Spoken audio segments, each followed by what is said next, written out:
belakang sikit. Assalamualaikum warahmatullahi wabarakatuh. Alhamdulillah, bersyukur pada Allah Subhanahu Wa Taala. Di pagi sekali lagi kita belajar tentang perubatan herba alamiah ilahiyah, gabungan di antara keduanya ini memaparkan sebuah pengobatan tib nabawi. Alhamdulillah, syukur. Banyak orang bertanya kepada Pak Haji sendiri ya. Sebelum itu, apa khabar semua yang menonton di sini? Apa khabar anak-anak kita di HPIC di Merapi yang melihat pada hari ini? Ya, minta maaf kerana kita agak sebab tidak ada masalah lain. Dan kepada semua yang mengikuti di mana saja, apa khabar hari ini? Sudah minum kopi adik? Satu perkara yang Pak Haji nak sampaikan ialah dalam suasana kita berhadapan dengan, maka ada dua hal yang kita, badan kita tidak boleh jadi dingin. Dia harus mempunyai tinggi, iaitu jangan terlupa ya, jangan terlupa kita menggunakan ya, jangan lupa menggunakan minuman daripada kopi radik ya. Kopi radik ni ada bermacam-macam jenis. Yang pertama ini black radik, Indonesia black radik daripada Palembang ya. Terima kasih, apa khabar Pak Ali Julia hari ini. Begitu juga ada radikku di Jakarta ya. Terima kasih kepada semua, Pak Asrul, Dr. Amir, apa khabar pagi ini. Jadi alhamdulillah kita lanjutkan ya dengan kuliah kita yang mudah-mudahan supaya kita dapat mempelajari, menambah wawasan kita ya pada hari ini. Alhamdulillah. Jadi semalam Pak Haji telah ceritakan tentang wudu. Ya, kita ulangi sekali lagi, pokok mengkudu itu ada fasilitasnya. Di dalam pengobatan yang pertama, dia dapat menyebabkan pengeluaran melatonin. Melatonin ini ialah hormon tidur. Orang yang tak sihat, Allah bagikan dia ngantuk, Allah bagikan dia nak tidur. Sebab dengan tidur itulah tubuh badan itu mempunyai mekanisme penyembuhan dirinya sendiri. Ya, dalam bahasa kita, dalam tanda kutip, penyembuhan diri kita sendiri itu sebenarnya dalam satu sistem yang telah Allah sediakan. Doktor-doktor dalam tubuh badan kita. Jadi dalam tubuh badan kita ada doktor, ya, ada doktor. Kalau kita sakit, maka doktor inilah yang bertugas, dan doktor inilah yang Allah jadikan ya, yang Allah lengkapkan di dalam tubuh badan kita. Kalau tidak ada doktor ini, maka manusia. Kerana bagi contoh ya, bagi contoh sini, jantung kita sejak diciptakan Allah, dia tidak pernah berhenti. Terus. Ada tak satu mesin yang boleh bekerja terus-menerus tanpa stop? Ada tak? Binasa, akan hancur, akan terhenti, overwork. Tetapi jantung kita bekerja terus. Dan kalau kita mensyukuri nikmat Allah dengan menjaga kesihatan kita yang baik, maka insya-Allah jantung ini boleh bekerja terus sihat. Baik, alhamdulillah. Jadi mengkudu yang kita ambil ini untuk mendapatkan apa yang disebut sebagai melatonin untuk dapat tidur yang berkualiti. Orang yang sakit ni dia awalkan dengan masalah tidur kualiti. Siapa pun kalau sudah mula terganggu pada tidurnya, pasti akan terganggu fiziknya. Kemudian baru mendatang penyakit-penyakitnya. Bagi contoh ya, bagi contoh orang yang bisa katalah ada sesuatu yang trauma dalam hidupnya yang menyebabkan dia tak gembira, kemudian diikuti dia susah tidur pada waktu malam, dia fikir, dia kenang dan sebagainya. Jadi kemudian fisiknya akan jadi makin lemah. Maka tak kala berhadapan dengan virus ini atau virus ini yang menyerang seluruh dunia, maka dialah orang yang pertama yang akan jatuh. Dialah orang yang pertama akan jatuh. Misal kata ya, misal kata ada satu orang dia berhutang. Bila dia berhutang, dia susah nak bayar hutang dan juga sebagainya ya. Jadi oleh sebab itu, maka dia fikir siang dan malam, pagi dan petang tentang hutangnya itu, menyebabkan dia tak dapat tidur. Jadi sistem imunitinya rendah. Jadi virus mula menyerangnya, maka dia tidak mempunyai kekuatan, sebab kekuatan yang ada pada dirinya sudah dikerahkan untuk melayani stres yang ada pada tubuh badan. Jadi oleh sebab itu maka fungsi mengkudu yang kedua ialah untuk membekalkan vitamin C, vitamin C. Jadi Pak Haji ulas semula ya, kuliah semalam untuk kita lebih faham. Jadi vitamin C ini fungsinya sebagai anti stres. Dulu dikenali sebagai vitamin P, kemudian dikenali sebagai ester C, baru dikenali sebagai vitamin C. Vitamin C ini kita ambil dalam bentuk dia panggil mega dose. Yang terbaik vitamin C alami, iaitu yang kita ambil daripada buah-buahan, misalnya citrus ataupun jeruk ataupun limau. Dia mengandungi vitamin C yang tinggi, rosella juga vitamin C yang tinggi. Dan buah-buahan, banyak buah-buahan yang mempunyai vitamin C yang tinggi. Begitu juga kita tengok moringa ataupun daun kelor, munggai juga mempunyai vitamin C yang tinggi, lebih tinggi daripada lemon. Namun begitu, apabila kita ambil di dalam akar mengkudu ini terdapat vitamin C, dia mana vitamin C ini akan bekerja untuk anti stres. Bila anti stres, maka tubuh badan kita refunction. Ada 4 hal yang kita mesti ingat, 4 R.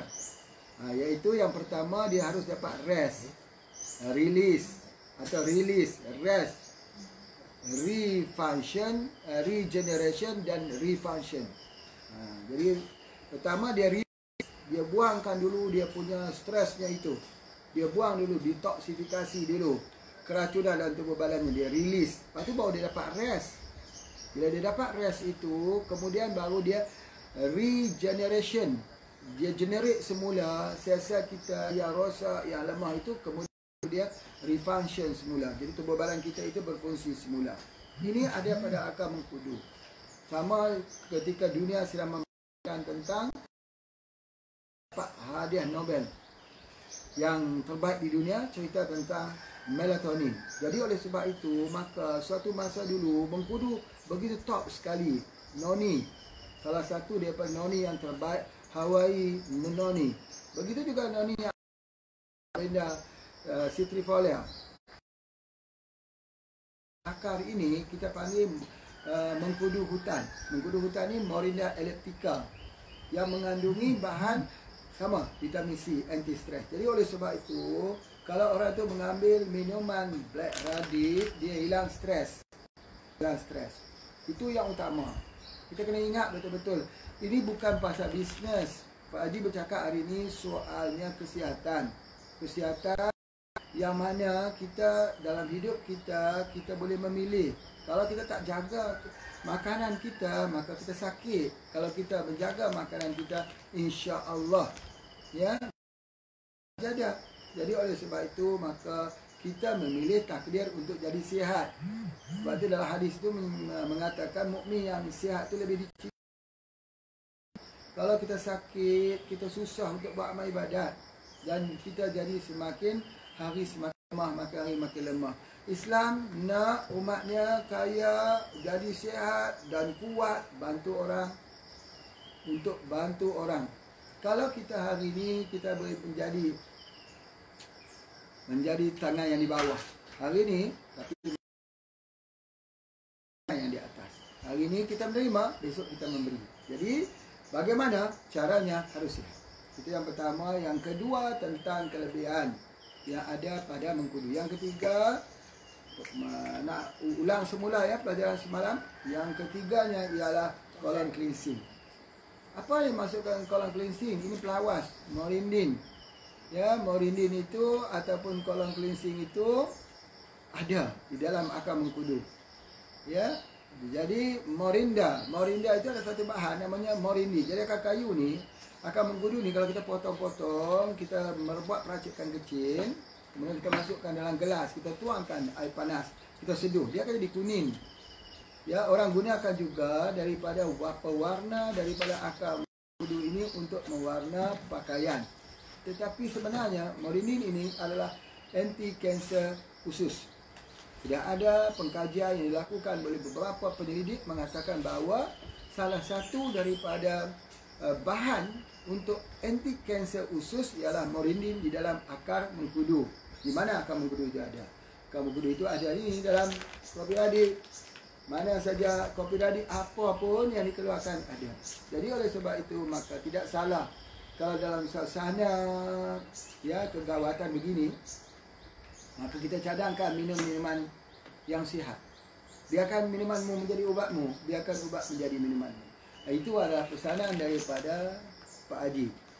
Baik, itu mengkudu baru satu dan banyak lagi mineral-mineral, vitamin-vitamin yang kita tak bincangkan. Maka dalam Perang Dunia yang kedua, bila demam malaria ini menjadi besar, maka pada ketika itu pokok pasak bumi digunakan. Masya Allah, sangat hebat. Hari ini pengkajian itu terus dilakukan, maka mendapati bahawa pokok pasak bumi ini memang benar untuk virus. Masya Allah ya.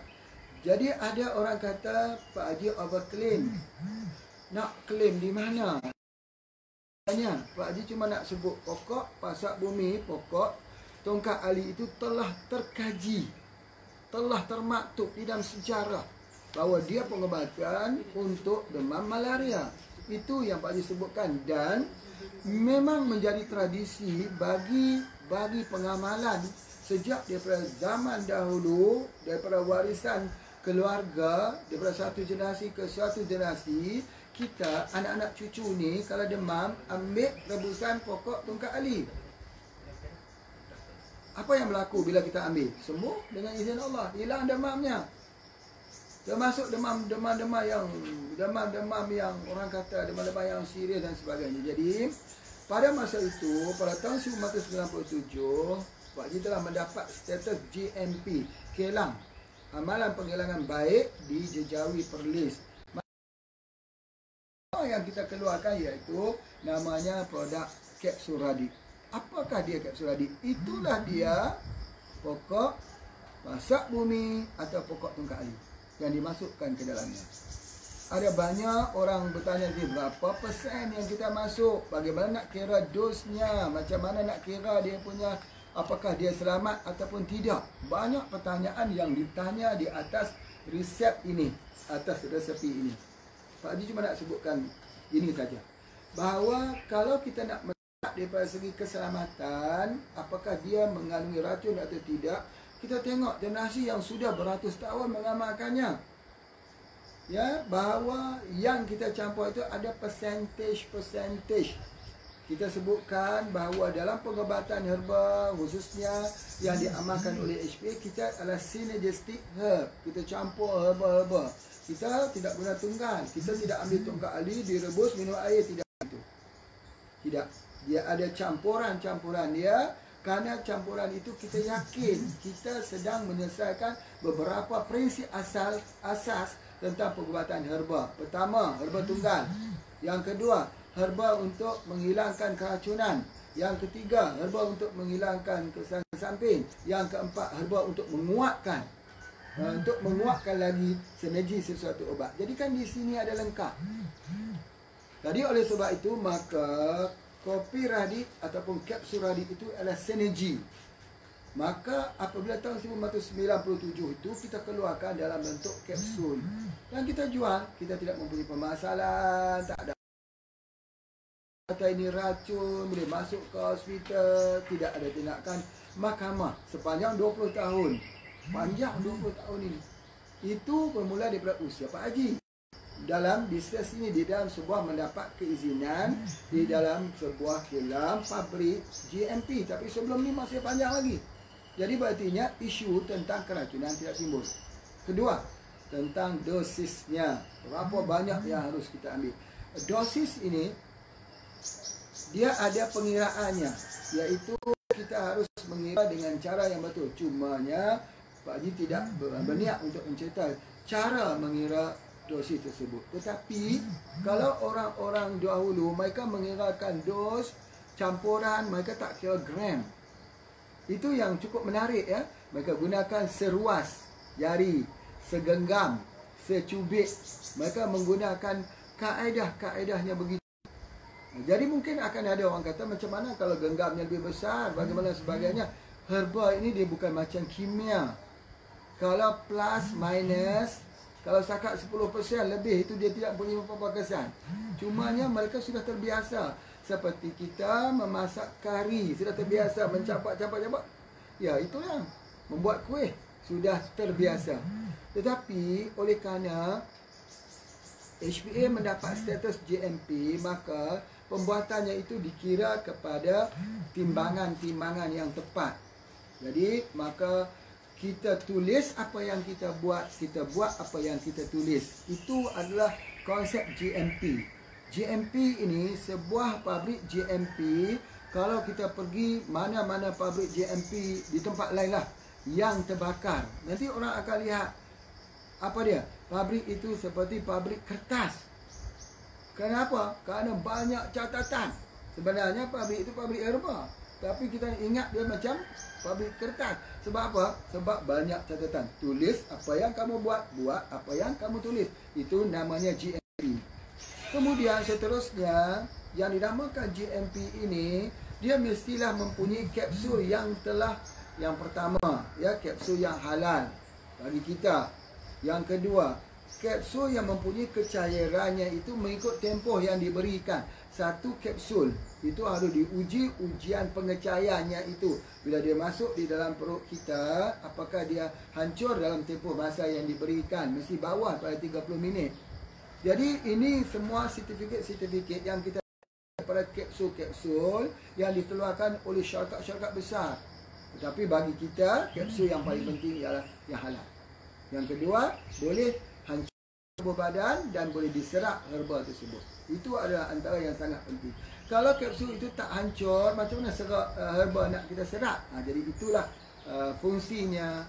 Kenapa kapsul itu harus dapat yang ada pengecairan. Kemudian yang ketiganya, dia tidak ada heavy metal. Heavy metal, mercury, plumbum, arsenik, dia tidak boleh ada dalam herba. Sebab apa? Sebab kandungan itu mesti diambil test pada satu batch yang dibuat. Biasanya ke tempat kita satu batch 40 kilo. Ya, 40 kilo satu batch. Jadi di dalam nombor pendaftaran itu ada nombor batch. Tujuan kita tulis nombor batch tersebut, kalau terdapat komplain, nanti nombor batch tersebut akan kita test semula. Kalau betul, kita perlu membuat penarikan semula. Ini cantiknya di dalam sistem GMP. Supaya keselamatan pengguna itu dapat dijamin. Itu adalah di antaranya. Baik. Seterusnya, kemudian ujian yang dibuat ialah ujian mikro. Contohnya E. coli. Kita tak boleh ada mikro, kuman-kuman yang ada di situ yang menyebabkan akan berlaku jangkitan kepada tubuh badan manusia. Jadi GMP ini kan cantik. Satu sistem yang bagus, yang baik, amalan penghilangan baik. Jadi di sinilah kita nak sebutkan bahawa pengobatan herba bukan seperti zaman dulu, bukan. Kita sudah melalui prosesnya. Kita faham tentang kimianya, kita faham tentang fitokimianya, kita faham tentang herbanya, tentang spesiesnya, tentang keluarganya, tentang jenisnya, subjenisnya, subordernya, ordernya, semua kita faham. Kita faham bagaimana menentukan habitat satu tempat. Macam mana kita menentukan satu herba itu betul atau tidak. Kadang-kadang herba itu sama saja, tak beza. Tetapi kita boleh tengok identitinya itu. Dia punya cop jarinya kita. Kalau manusia, kita tengok dekat sini. Kalau herba, dia ada makroskopik, kita dapat lihat. Makroskopik ataupun kita dapat juga membuat monograf. Kalau sampai ke tahap tinggi, boleh buat monograf. Monograf ini hanya perlu dapat sedikit saja daripada bubuknya sebagainya, dan akhirnya kita dapat melihat monograf, grafnya itu yang terdiri daripada itu herba apa dan sebagainya. Jadi kan herba bukan lagi berada dekat kampung, bukan. Herba bukan cakap potong-potong, itu bukan. Ya, kemudian herba itu dibersih di oven dalam suhu tidak boleh lebih 51 darjah Celsius. Kalau lebih rosak, bahan aktifnya rosak. Apa yang rosak, vitaminnya juga akan rosak. Mineral tidak rosak. Mineral walaupun kita didik, walaupun kita panas, mineral tidak rosak. Ya, mineral itu. Dan kita belajar tentang mineral. Apa itu mineral? Ya, kalsium, magnesium, fosforus, selenium. Kita belajar juga tentang apa disebut powerful antioksidan. Apa dia? mineral yang mempunyai powerful antioksidan. Apa dia? Misalnya zinc, selenium, misalnya. Jadi kita belajar itu ke semua. Dan kita belajar dengan soil science. Soil science itu adalah sains tanah, di mana habitatnya dia ambil. Bagaimana kalau herba itu diambil di tanah Jawa misalnya. Di tanah Jawa ada fasilitasnya. Apa fasilitasnya? Ialah dia mempunyai selenium. Kerana dia duduk di bawah, dia duduk di atas api, iaitu Gunung Merapi. Sama seperti Gunung Merapi yang baru-baru meletus di Yogyakarta Merapi. Apa khabar? Kabar, insya-Allah tidak ada apa-apa.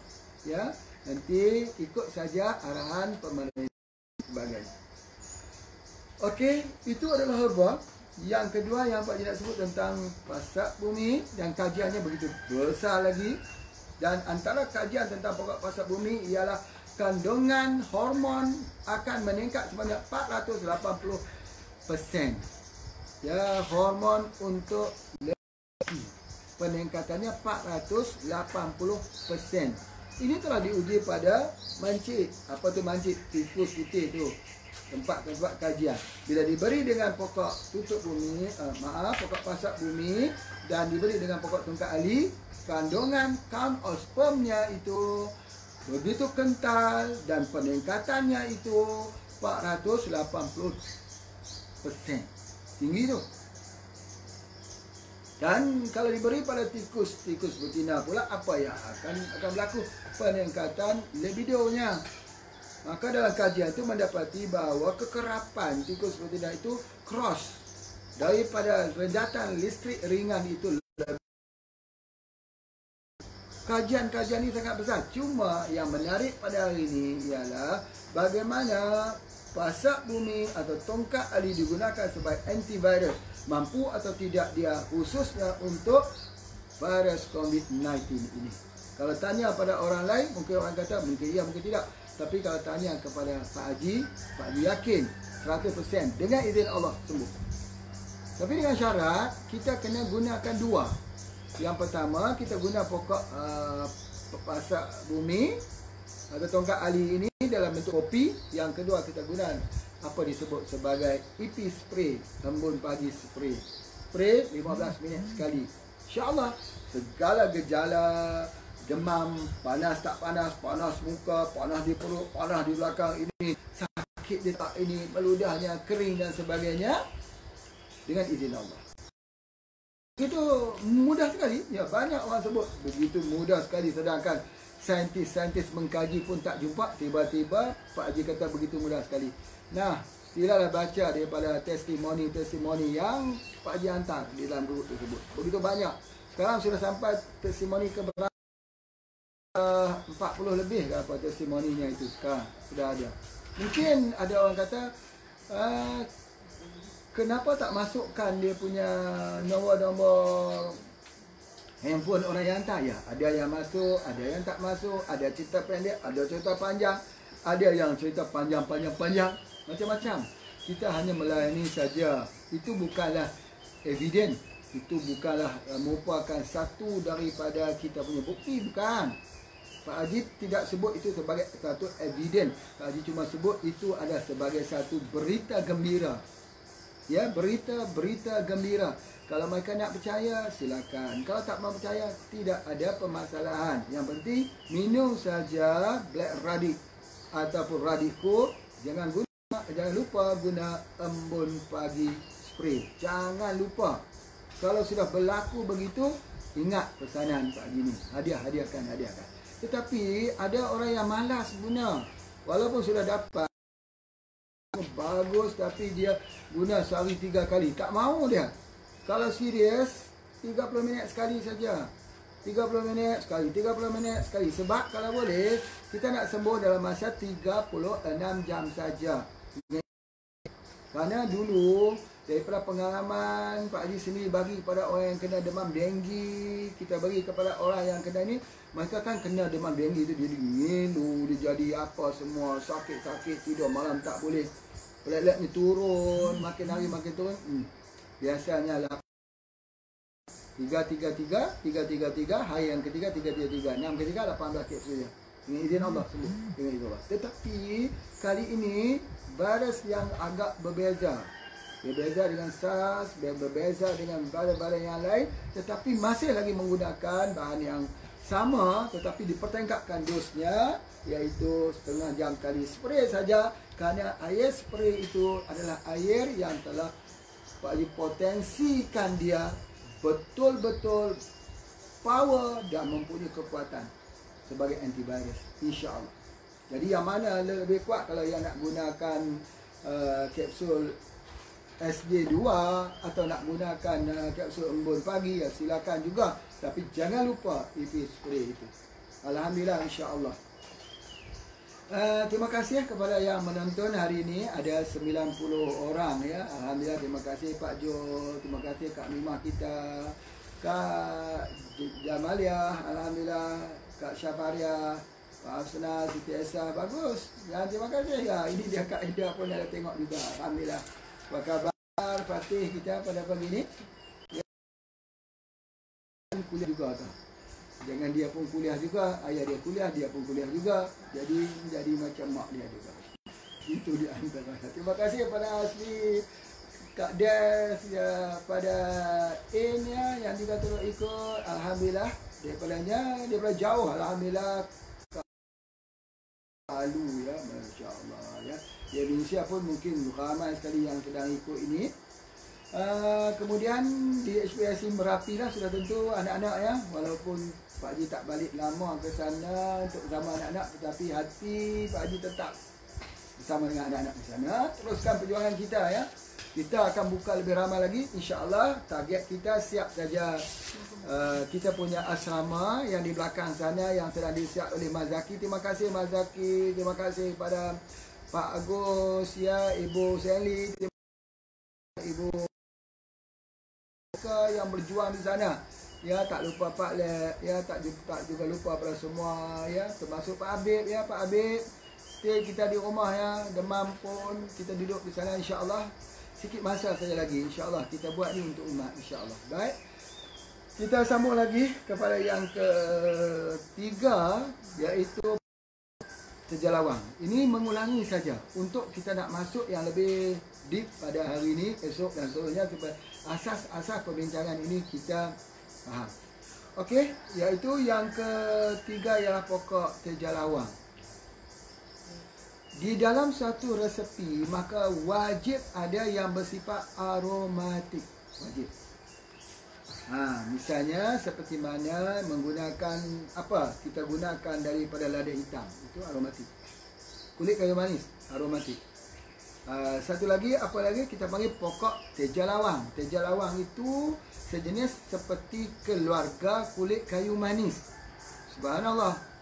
Apa dia obat untuk yang digunakan penggunaan kulit kayu manis ini? Tidak lain, kulit kayu manis ini adalah ekspektoran. Dia buang panas, buang mukus.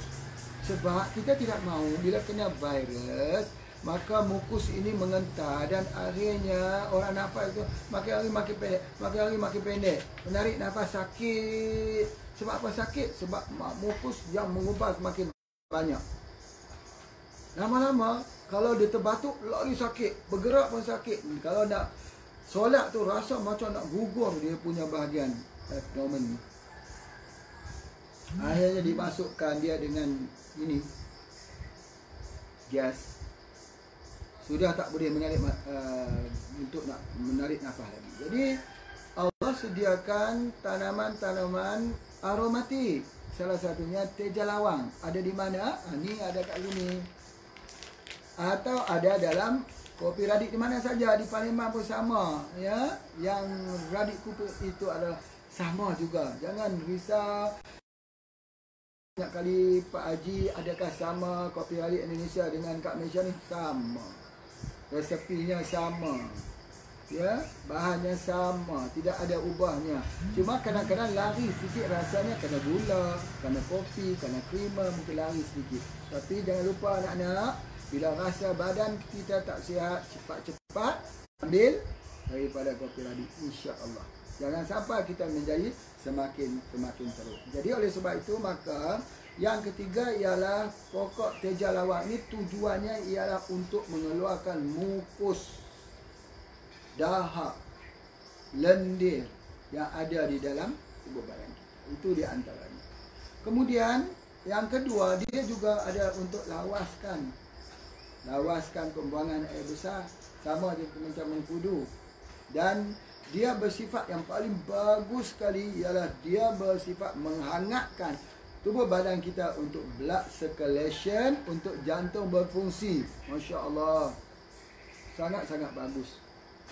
Dan hari ini kita tengok cinnamon, ya, kita tengok cinnamon. Kalau kita tengok dalam dunia pengembangan herba, banyak orang menggunakan cinnamon sebagai obat. Cinnamon diperas dengan madu, dijadikan minuman untuk blood circulation, untuk jantung dan sebagainya.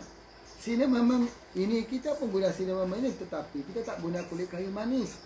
Di dalam kopi radik ini kita gunakan cinnamon inner.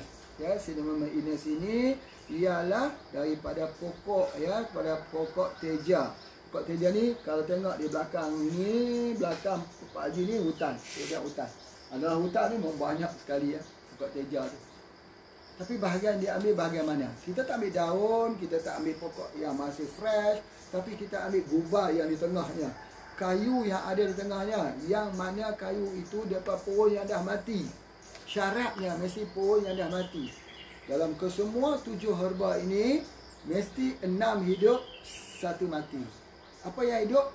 Pokok-pokok yang lain. Mengkudu hidup, pasak bumi hidup, tebu gajah hidup, leban hidup, larak hidup, mata pelanduk hidup. Tapi yang mati ialah pokok teja lawak. Sebab apa? Kerana bila dia mati, lagi banyak minyaknya yang tersimpan di dalam kayu teras di tengah-tengahnya itu. Mana nak cari kayu mati pula dalam hutan? Kayu hidup lagi kan susah nak cari. Ini kan kayu mati, pokok teja kayu mati dipanggil teras. Teras.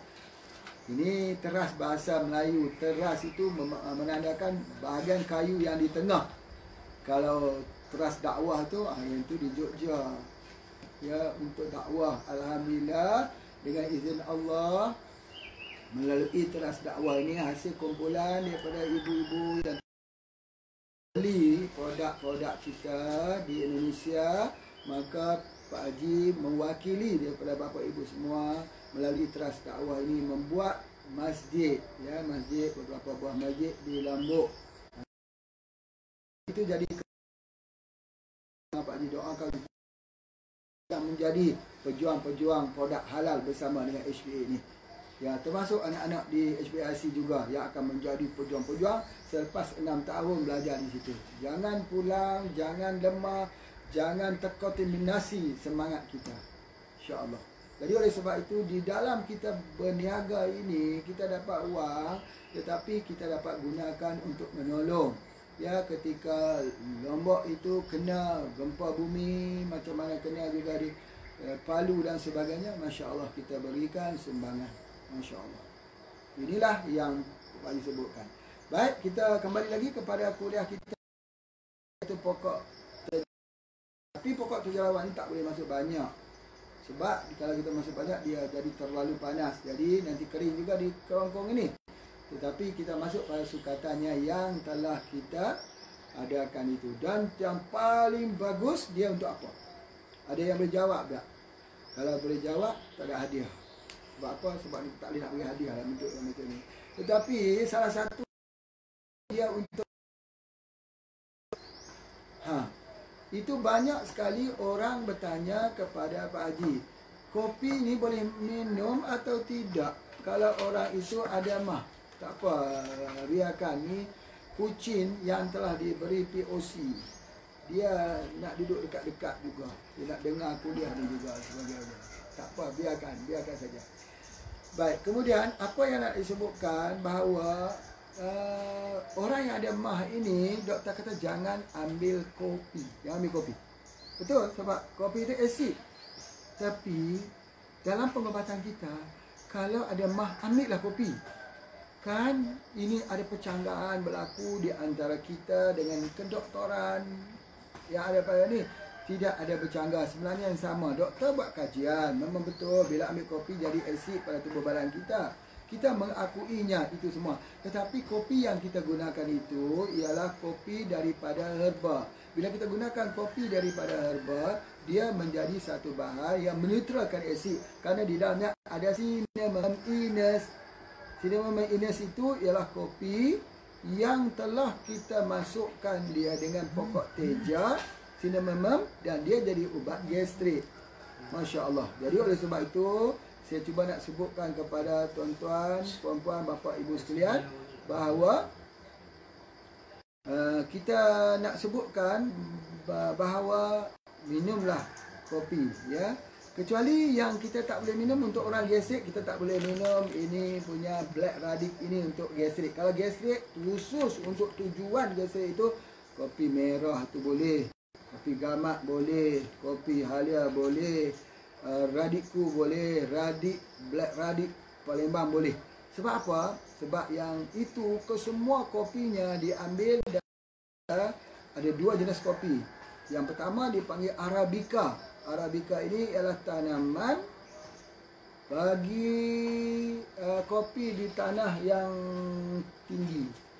Bagi tanah tinggi, ya. Jadi itu ada di antaranya. Kemudian jadi yang kita gunakan ialah Robusta. Kalau dulu, ya, kalau dulu untuk pengetahuan kita semua bahawa kalau dulu kebanyakannya orang menggunakan Arabica. Arabica ni wangi, dan kalau kita ambil itu memang ya menyebabkan kita nak minum. Tetapi jangan sampai tersilap, wangi itu kebanyakannya ialah flavor, perasa dan juga pewangi yang dimasukkan itu, bahan kimia sebenarnya. Tetapi di dalam kopi kita ini tidaklah seperti mempunyai bau-bau yang kuat seperti yang lain, tetapi dia adalah untuk khususnya untuk pengobatan kerana dia daripada Robusta, daripada kopi tanah rendah. Dan yang keduanya ialah ialah percampuran di antara Robusta dan Arabica. Jadi bila percampuran begitu, maka kalau ada mah, ada gastrik, kalau nak ubat, gunakan pokok pada kopi merah, insya-Allah. Kemudian yang kedua, pokok terjalawang ini juga bukan untuk sekadar untuk gastrik, tapi terjalawang ini juga guna untuk migrain. Migrain ini selalunya orang yang ada permasalahan di perut akan sakit di kepala. Ya, angin kadang-kadang, ya. Oleh kerana masalah angin itu menyebabkan sakit di bahagian kepala ini menggigit dan menyebabkan dia akan kena migrain. Jadi bagaimana cara nak menghilangkan? Minum kopi. Minum kopi. Disebut mesti kopi itu mestilah Robusta, bukan Arabica. Kalau Robusta, semua jenis kopi yang dikeluarkan oleh HPA adalah Robusta kecuali Black Radix di Malaysia ni saja. Kerana ini dibuat khusus, ya, untuk premium. Premium ini untuk mendapatkan taste-nya itu supaya taste daripada semua kopi-kopi international yang ada di pasaran. Betul kan? Siapa yang minum? Paling berprestige, nilai harga. Betul. Ini semua orang mengakui. Malah ini kalau sudah mula beredar di tengah pasaran, Masya Allah, tidak jadi permasalahan bagi mereka yang tidak ada gastrik, mereka tidak ada migrain. Kalau ada gastrik, ada migrain, mau semua gunakan pokok terjalawang yang ada dalam kopi-kopi yang lain. Masya Allah. Itu 3 herba yang kita telah fahamkan sejak daripada semalam. Tapi hari ini Pak Haji hanya untuk mengulangi supaya kita lebih faham sebelum kita masuk herba kita yang keempat, iaitu pokok tebu. Pokok tebu gajah ini dia mempunyai, ya, apa yang kita sebutkan, dia mempunyai sakarin. Ya, dia mempunyai sakarin, di mana sakarin ini dia adalah bahan pemanis. Dia adalah bahan pemanis yang ada di dalam tumbuh-tumbuhan. Kalau kita belajar dalam konsep homopati similar similibus currento, benda yang sama, dapat hilangkan untuk penyakit sama. Misalnya apa? Misal contohnya, sebagai contoh ya, contoh. Kalau orang tu ada penyakit kencing manis, ubatnya apa dia? Kulit kayu manis. Betul. Ambil kulit kayu manis, rendam, kita rebus, bagi minum. Orang ada penyakit kencing manis, kita dibiarkan manis, ganda tu paling lipat daripada gula. Tapi untuk turunkan gula, menarik kan? Jadi begitu juga dengan pokok tebu gajah, dia mengandungi sakarin. Sakarin ini ada dua ya, yang nak buat teh tarik tu sakarin juga. Yang nak buat minuman itu boleh minum sampai guna teh ais itu sampai manisnya sampai habis. Begitu sedap sekali itu pun guna sakarin juga, ibu gula. Itu racun. Itu racun. Itu banyak menyebabkan kanser, rosak ginjal dan juga sebagainya. Tetapi sakarin di dalam pokok tebu gajah ini, dia tidak mengganggu kesihatan kita. Dia boleh menurunkan glukosa dan dia boleh memberikan kesegaran. Jadi orang tua-tua dulu, cara mengubat penyakit kencing manis, mereka cari pokok tebu gajah. Kenapa dipanggil pokok tebu gajah? Ada banyak sebab. Pokok tebu gajah ini yang pertama sebab dia manis. Manis macam tebu. Manis macam tebu. Jadi dipanggil tebu gajah. Tapi pokoknya itu seperti tebu kah? Tidak. Ya, pokoknya itu tidak seperti pokok tebu. Dia seperti pokok petai. Daunnya halus-halus, daunnya pohonnya tinggi dan sebagainya. Kenapa dipanggil tebu gajah? Sebab dia manis dan suka dimakan oleh gajah. Apa yang ada dalamnya? Gula. Dia memang kuat. Sebab itu kalau gajah yang makan, yang kuatlah gajah tersebut. Jadi kalau kita masuk di dalam minuman ini, orang tua-tua dulu masuk, dia tengok gajah telah gunakannya, dia masuk di dalam resepi ini, bila kita ambil, kita muncul stamina. Jadi saya sebutkan bahawa ya, mereka-mereka yang bertugas, ya kesianilah, ya kepada jururawat kita, doktor kita, polis kita, mereka yang bekerja di rumah-rumah sakit yang sudah kewalahan ini, sudah capek ini, cepat-cepat berikan minuman, hadiahkan daripada kita, iaitu kopi radik.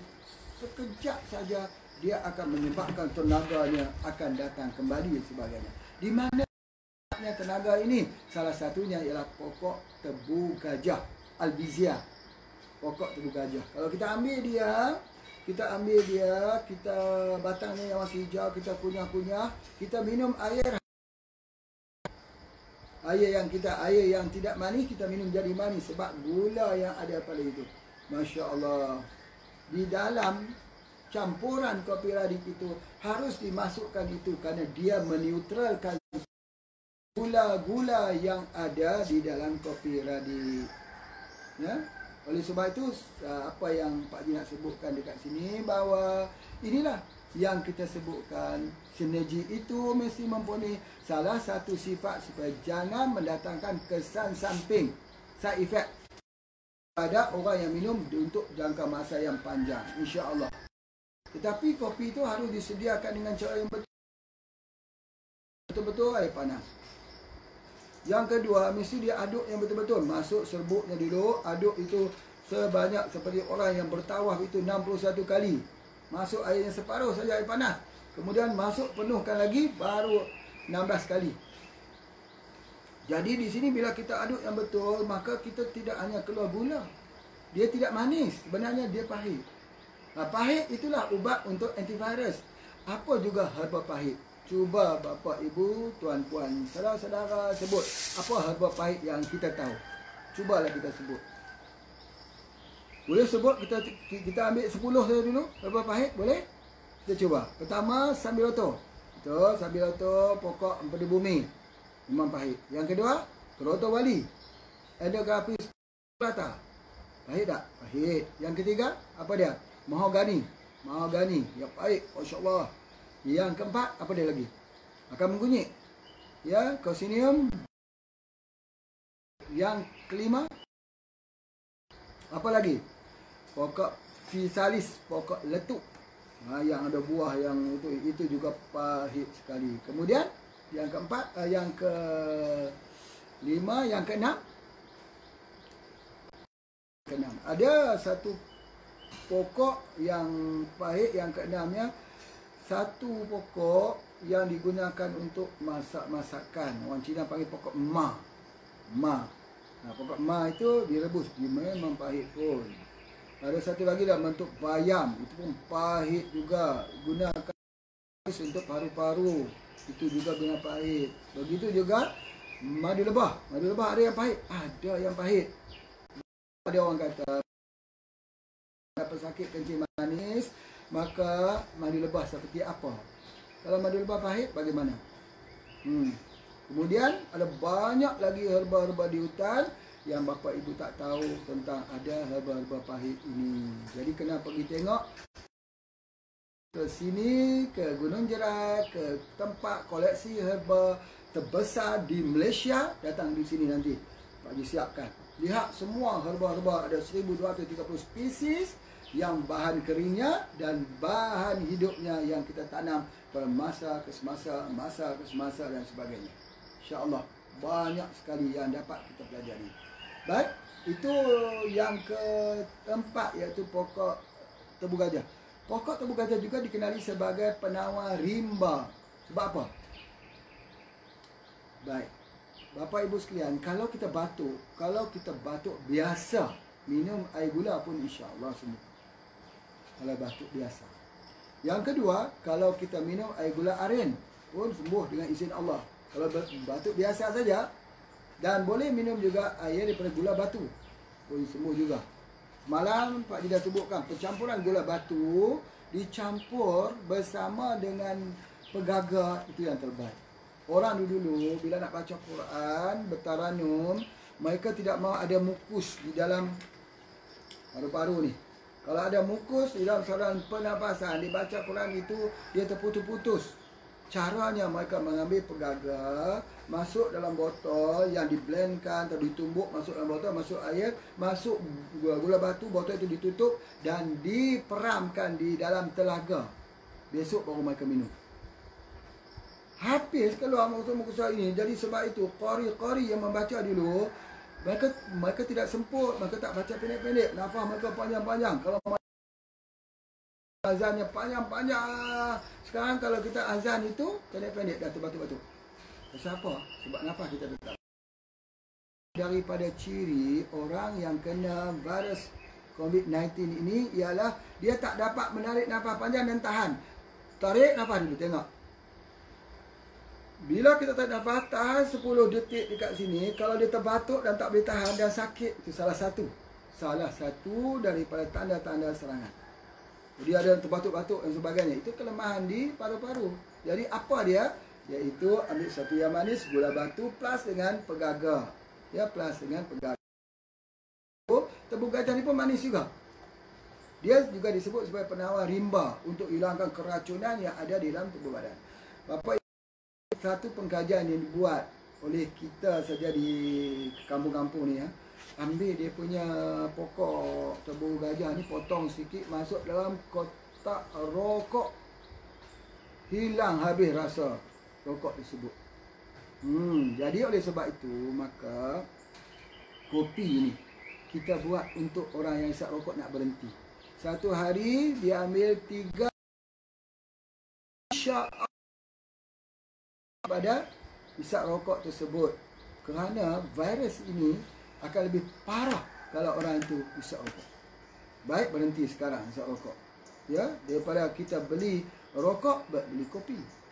Ya, bila kita beli kopi, badan kita sihat, kita dapat melihat anak-anak kita, cucu-cucu cicit kita. Ya, kita mempunyai masa hadapan dengan bukan duduk terpuruk di ruang yang pengap gelap. Bukan gitu. Tapi kita harus mempunyai warna-warni kehidupan. Melihat alam ini bukan seperti hitam putih, tetapi melihat warna-warni dan keharumannya pada setiap masa. Mampu tak tubuh badan kita, fizik kita untuk melihat kalau kita lemah? Tak mampu. Ini hanya wawasan untuk orang sihat, wawasan untuk orang muda. Bagaimana kalau orang tua? Orang tua lebih sihat daripada orang muda. Kerana orang muda tak suka ambil herba. Banyak orang muda tak suka ambil herba. Banyak orang tua yang masih kuat lagi ketika usia tua sebab ambil herba. Ini harus kita lihat, fikirkan betul atau tidak ucapan Pak Haji ini. Bukan berarti kita tak sakit. Sakit tu kan Allah uji liyabluwakum ayyukum ahsanu amala. Untuk uji siapakah yang lebih baik amalannya, Allah datangkan. Maka desain dunia, hidup dunia ni adalah untuk ujian. Jadi oleh sebab itu, maka yang pentingnya kita kena ada ikhtiar, kena ada usaha untuk kita jadi sihat terus menerus. Masya Allah. Jadi alhamdulillah, sekarang sudah hampir pukul 10. Berartinya kita masih lagi menanti kalau ada pertanyaan-pertanyaan yang boleh dihantar kepada Pak Haji untuk kita menjelaskan. InsyaAllah kita ada sedikit masa lagi untuk menjawabnya. Okey, ini pertanyaan Jamaliah Syarudin. Soalan yang pertama, orang buasir bagi feedback sakitnya kembali bila minum black radix. Ya, betul. Orang buasir ini dia kena ambil kopi kita, namanya kopi sihat. Kopi sihat itu less sugar. Dan yang kedua menggunakan kopi Robusta. Untuk buasir ini kena guna Robusta, tak boleh guna Arabica. Itu mesti ingat. Bukan Arabica 100%, bukan. 50-50 campurannya sedikit untuk menimbulkan rasa premium untuk orang terus minum. Itu dia antaranya. So, terima kasih pada soalan yang pertama. Ada soalan yang kedua, kita tengok. Ya, kalau tuan-tuan nak bertanya, silakan lagi, insya-Allah. Baik, seterusnya herba yang seterusnya ialah pokok leban. Pokok leban di tempat Pak Haji ni dipanggil Kampung Guar Halban. Alamat sebenarnya Kampung Guar Halban, Jejawi Perlis. Kampung Guar Halban itu, guar itu ialah kawasan bukit yang tidak tinggi. Ada gunung tinggi, bukit paling bawah ni guar. Guar ini dipenuhi dengan pokok halban, maka dipanggil Guar Halban. Jadi tempat Pak Haji itu Kampung Guar Halban. Banyak pokok halban atau pokok leban. Leban ini Pak Haji tengok baru-baru ni, kalau tak salah pemerhatian Pak Haji, dalam YouTube juga cerita bagaimana satu lagi pencapaian anak-anak orang Dayak di Kalimantan yang mengangkat pokok leban ni ke Turki. Ini sangat menarik. Kalau pokok bajakah itu mereka angkat di Korea Selatan, di Seoul, tetapi ini pokok leban ini penelitiannya diteruskan di Turki. Erdogan. Menarik. Salah satu yang ditemui dalam pokok leban ini ialah dia mengandungi bahan untuk penyakit diabetes mellitus, kencing manis. Satu harapan baik. Satu cerita yang menarik. Bahawa di dalam black radix, dalam kopi radix itu sudah ada pokok halban. Ini overclaim lagi kah? Kan, tadi cerita pokok leban. Pokok leban. Leban tu ada dalam kopi radix. Pokok leban tu dikatakan untuk ubat kencing manis. Pak Haji tak katalah kopi radix ni ubat kencing manis. Pak Haji kata pokok leban ubat kencing manis. Tapi pokok leban ada dalam kopi radix. Jadi pergilah cari dekat hutan pokok leban tersebut. Besar-besar ni. Nak tebang dia, jangan haraplah. Kalau orang muda tak patah, keras sekali. Pokok kayu yang paling keras kita untuk meraciknya ialah pokok halban. Jadi bila kita keras ini, pergi cari dalam hutan. Kalau susah nak cari dalam hutan, beli kopi saja. Beli saja kopi. Jadi itu pun insya-Allah, ya. Baik. Pokok halban ini, penemuan yang terakhir, dia adalah khusus untuk penyakit kencing manis. Menarik. Kalau pokok tebu gajah tadi manisnya untuk gula juga, pokok halban juga dalam penelitian. Sila cek, semak, tengok pokok leban. Ya, kajian tentang pokok leban. Menarik juga. Sama seperti bajakah. Subhanallah, orang Dayak ni mereka memiliki khazanah pengobatan rimba. Kalau besok ada lagi klaim mereka, lusa ada klaim mereka lagi, jangan kata mereka overclaim, ya. Sebab mereka ini duduk dalam rimba hutan. Kita duduk di atas, di tempat cerah. Tidak ada hutan tempat kita. Kita tidak terbiasa bersama dengan hutan. Jadi kita tidak tahu kata dalam hutan tersebut terdapat ribuan penawar-penawar yang Allah Ta'ala ciptakan. Jadi itu adalah pokok leban. Selain daripada itu, pokok leban ini biasanya direbus untuk penyakit keputihan. Kalau dahululah, bagi penyakit-penyakit wanita selalunya menggunakan pokok leban. Jadi oleh sebab itu, maka kita gunakan pokok leban ini, kita rebus untuk menghilangkan penyakit-penyakit Candida albicans. Apa tu Candida albicans? Penyakit keputihan. Jadi kita ambil kopi ni, dia merawat orang yang ada penyakit keputihan, insya-Allah sembuh dengan izin Allah. Ini bukan overclaim, tapi cuba. Apalah salahnya kalau sudah ada keputihan dah bertahun-tahun, cuba minum tengok. Insya-Allah besok hilanglah penyakitnya itu. Malah sembuh dengan izin Allah. Itu di antaranya khasiat daripada pokok leban. Baik. Ini ada soalan lagi yang ditanyakan pada Pak Haji, apakah black radix sesuai untuk pesakit jantung? Boleh, tapi jangan ambil banyak-banyak. Ya, jangan ambil banyak-banyak.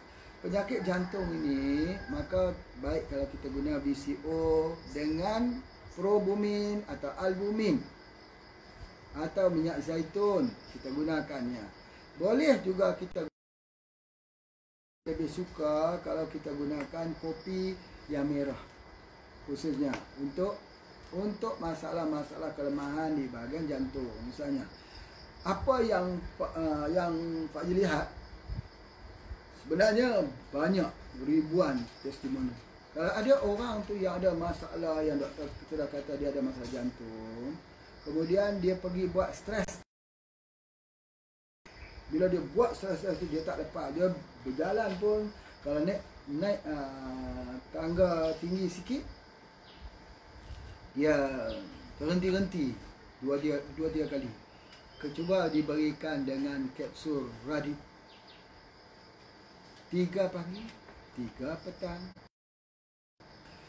Pak Haji nak sebut di sini, insya-Allah tak sampai sebulan dia boleh berjalan laju. Pak Haji tak sebut kata dia boleh menghilangkan sakit jantung, tapi kalau stress test dia sudah tidak sanggup lagi. Dia boleh berjalan laju, dia jadi sihat, keluar keringat-keringat daripada tubuh badannya itu. Itulah dia herba. Dia sebenarnya herba. Sebenarnya herba bukan bicara tentang penyakit. Herba bicara tentang disease. Kalau penyakit, biasanya ubatan alopati disease. Tetapi disease gangguan. Cerita bagaimana lemahnya sistem tubuh badan kita. Kita tak fokus. Kalau sakit jantung, ubatnya di jantung. Sakit darah tinggi, ubatnya pada tekanan darah. Sakit gula kepada gulanya. Tidak. Kita bercakap tentang hormon, cakap tentang saraf, kita cakap tentang deep sleeping, kita cakap pasal colon cleansing. Kerana itu semua akan membangkitkan kembali seperti mana release, rest, regeneration, refunction. Itu fungsi herba. Baik. Itu soalan yang ketiga sudah sampai. Alhamdulillah, terima kasih pada Wadir ya. Apa khabar Wadir hari ini? Bagaimana mekanisme bekerjanya tongkat ali dalam tubuh menghalau melawan virus? Itu dia pertanyaan ini, pertanyaan untuk doktor ni. Haji ni duduk dalam hutan, kenapalah Wadir tanya macam ni soalan ni? Tanyalah yang mudah-mudah sikit. Manalah Pak Haji tahu. Dia masuk acetyl-CoA kah, dia pergi blok di tisu sel tu kah, dia buat perlindungan di inti sel kah? Tak tahu. Pak Haji ni kan jual kakak. Kalau dia bertanya, ada tak banyak testimoni orang sembuh ketika kena penyakit virus? Pak Haji kata, biiznillah, kalau namanya virus, tak kira virus apa, kena penyakit kulit yang lama, yang tak sembuh, yang sudah bagi steroid, yang sebagainya, dengan izin Allah sembuh. Yang ada kutil, kutil itu kan kutilnya itu permasalahan-permasalahan yang itu, cara macam mana dia masuk di dalam sel kita, cara dia pergi ke sistem sel T, sel B, kita tak faham. Yang tahu dia meningkatkan sistem immunity. Macam mana Pak Haji boleh sebut dia meningkatkan sistem immunity? Cerita dia macam ni. Kalau orang demam, tak jadi demam. Ya. Minta maaf ya kepada Wadir yang bertanya. Terima kasih walaupun telefon. Pak Haji appreciate tentang pertanyaan ini. Nanti akan dijawab oleh saintis-saintis kita. Banyak saintis-saintis kita di Malaysia ni yang harus buat pengkajian. Ambil kopi radik ni, kaji. Tengok pula kepada pokok tongkat ahli. Buat pengkajian. Bentangkan kepada universiti. Bentang kepada orang ramai. Bentang kepada herbalis. Orang-orang yang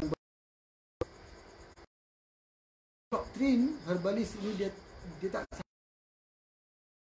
tidak sama dengan pengobatan alopati. Dia tidak mengkaji kepada cara virus itu bekerja. Dia mengkaji bagaimana tubuh itu bekerja. Okey, kalaulah pertanyaan ini bagaimana mekanisme bekerja tongkat ahli menurut pandangan herba untuk dia boleh melawan virus. Okey, setelah Pak Ju sebutkan, dia bagi tidur yang berkualiti. Kedua, dia rilis, dia rest, dia hilang stres. Yang ketiga, mudah buang air besar. Yang keempat, mudah berkeringat. Yang kelima, dia buang mukus-mukus yang ada dalam tubuh badan kita. Jadi kalau itu sudah sempurna, maka tubuh itu jadi sihat. Jadi itulah yang Pak Haji faham. Terima kasih.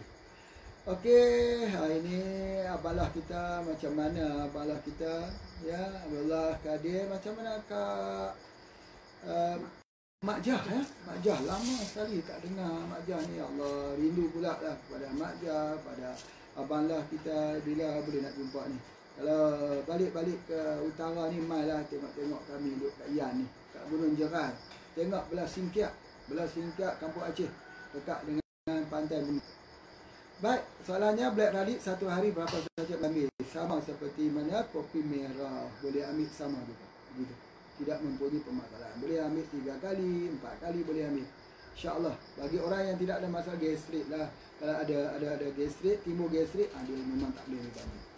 Ya, terima kasih kepada abalah kita. Lagi baik, saya kira Pak Haji kira sudah sampai masanya. Kita mula tadi pukul berapa? Kita mula tadi pukul 9.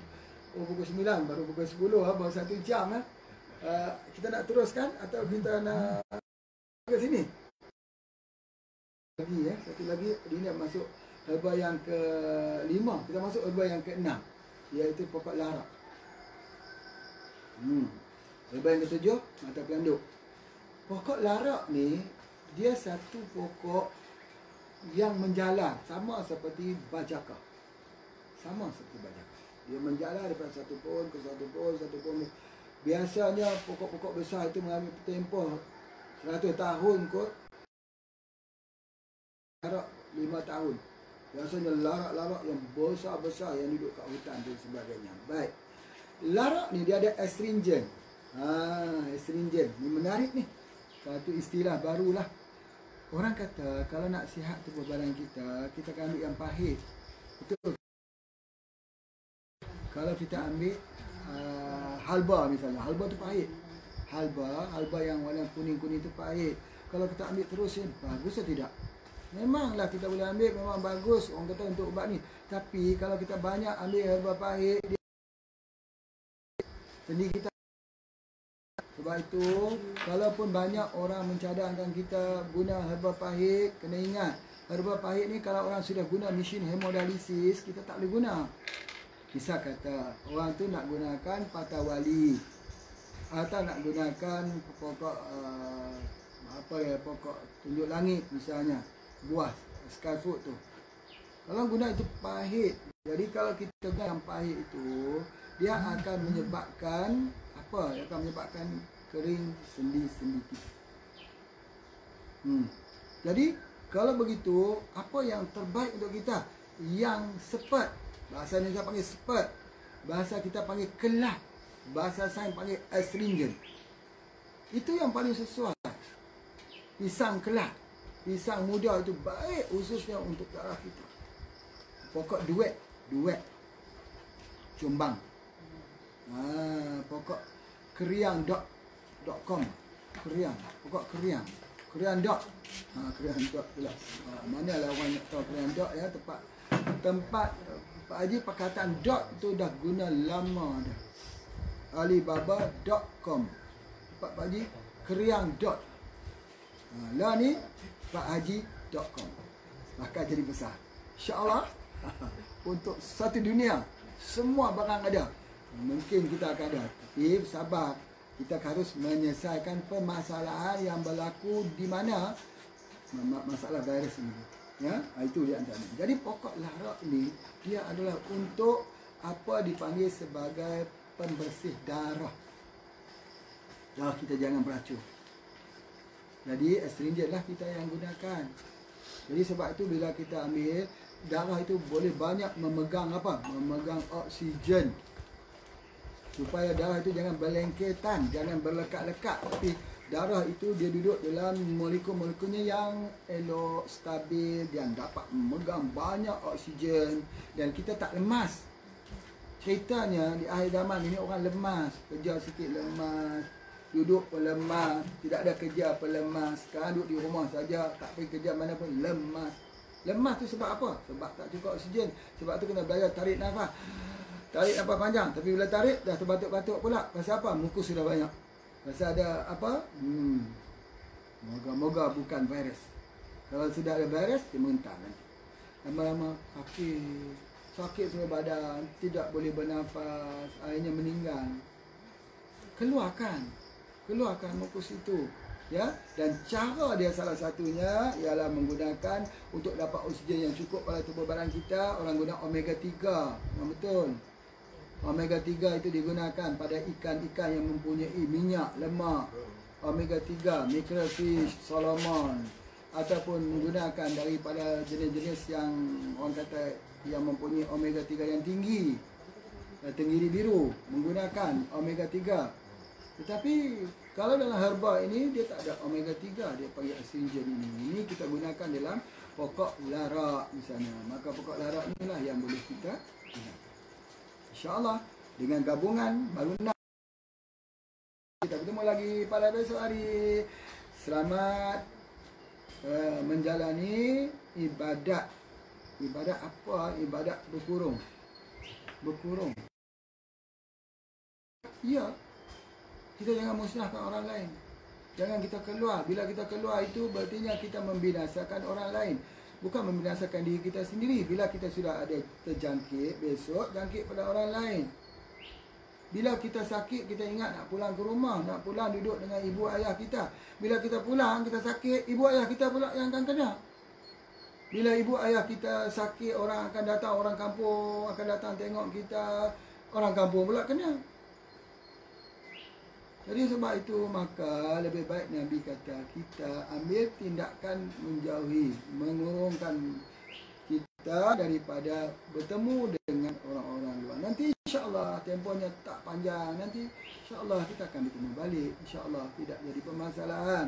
Tapi taatlah, ya. Pemerintah sudah lelah untuk mengatasi masalah ini. Sampai kalau kita tengok video di India tu sampai pukul-pukul.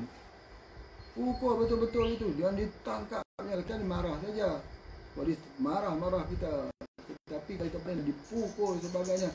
Kalau di Rusia, kalau di negara-negara lain, di dekat negara-negara tembak terus.